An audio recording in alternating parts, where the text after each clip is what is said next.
নির্বাচন নিয়ে বিএনপির সাথে ছল চাতুরি করে কোনো লাভ হবে না বলে স্পষ্ট জানিয়ে দিলেন দলটির সিনিয়র যুগ্ম মহাসচিব রুহুল কবির রিজভী।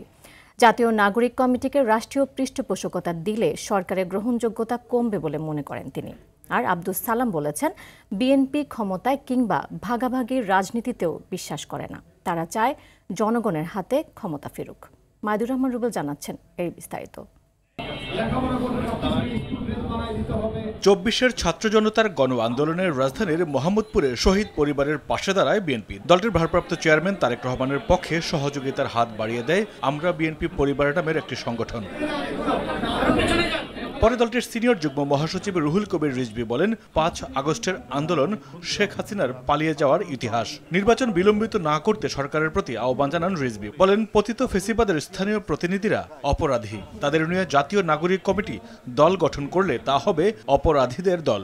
অন্তর্বর্তী সরকারকে মেপে চলার আহ্বান জানিয়ে বলেন, কোনো ভুল হলে ইতিহাস ক্ষমা করবে না। এখানে বৈষম্য বিরোধী ছেলেরা আছেন, যারা নেতৃত্ব দিয়েছেন, তারা যদি দল করেন খুবই ভালো কথা।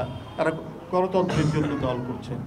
রাষ্ট্রের পৃষ্ঠপোষকতায় কোনো দলকে গঠন করার প্রক্রিয়া যদি হয়, তাহলে যে ক্রেডিবিলিটি এই সরকারের, সেই ক্রেডিবিলিটি কিন্তু নষ্ট হবে।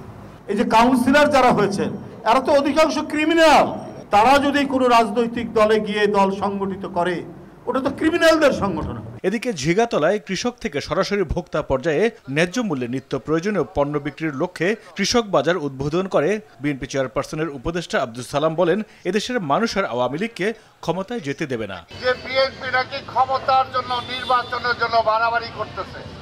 আরে বাবা, রাজনীতিবিদরা তো নির্বাচনের কথাই বলবে, কিন্তু বিএনপি ক্ষমতায় বিশ্বাস করে না, ভাগাভাগি রাজনীতিতে বিএনপি বিশ্বাস করে না।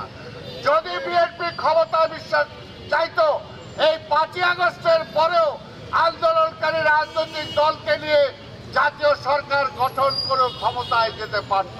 আর জাতীয় প্রেস ক্লাবে আরেক অনুষ্ঠানে জয়নুল আবেদিন ফারুক বলেছেন, অন্তর্বর্তী সরকারের উপদেষ্টাদের উপদেশ লজ্জাজনক। সংস্কারের নামে নির্বাচিত প্রতিনিধিদের হাতে ক্ষমতা হস্তান্তরে বিলম্ব না করে নির্বাচনের তারিখ ঘোষণার দাবি জানান তিনি।